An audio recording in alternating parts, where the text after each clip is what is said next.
In terms of base compensation, I'm going to deviate a little bit, and this is like brand new news, so I'm going to share this with you.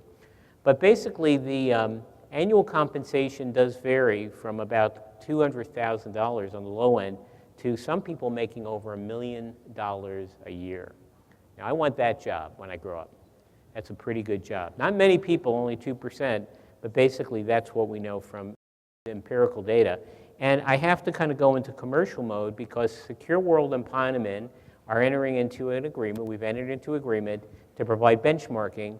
And our very first beautiful color there study is benchmarks 2013 CISO salary benchmark report. And so this particular research is based on benchmark organizational level data of about 133 CISOs, but in total, about 676 specific jobs. So if you want to know whether you're fairly compensated, even if you're not the CISO, you want to look at this report. It's very, very cool. And I like the color scheme. It matches our logo.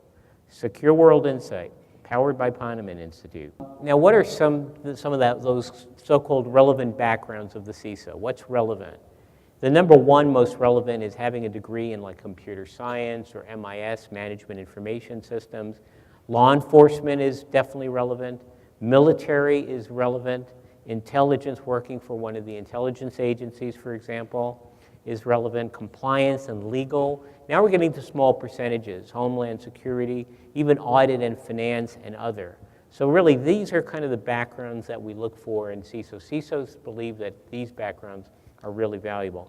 Any folks with a law enforcement background? I assume many of you. Only one person? Or you don't want to raise your hand and admit it? Okay. How about military? How many military? Any Navy people here? Air Force, Army, Marine Corps, even the Coast Guard. We'll cut you some. I'm Navy. I'm a Navy guy.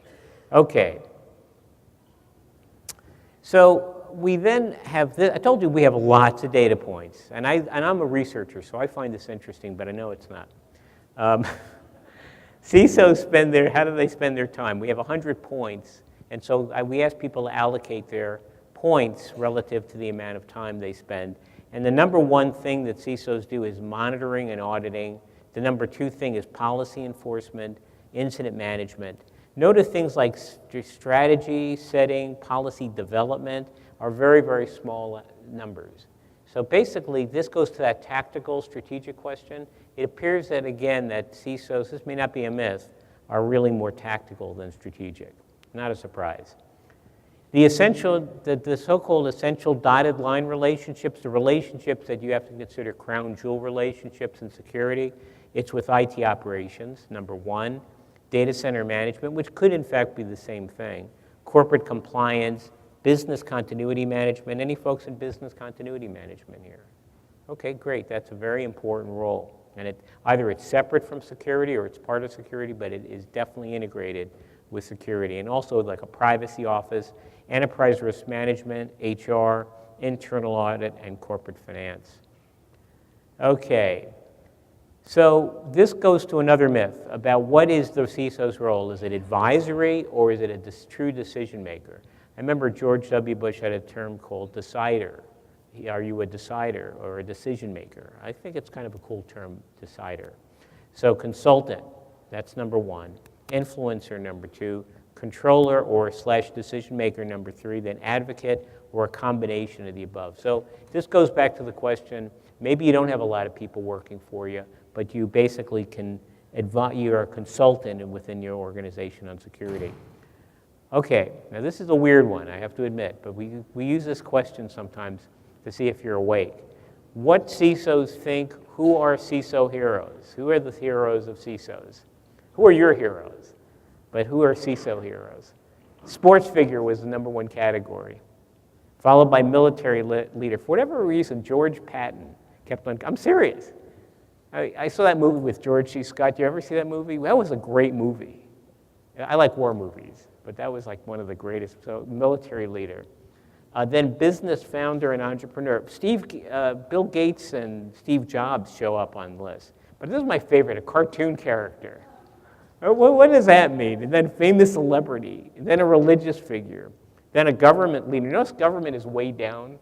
Used to be like Lincoln, that'd be really high up, but social advocate, and then an inventor scientist. Forget about those people. They're not really important. I'm joking.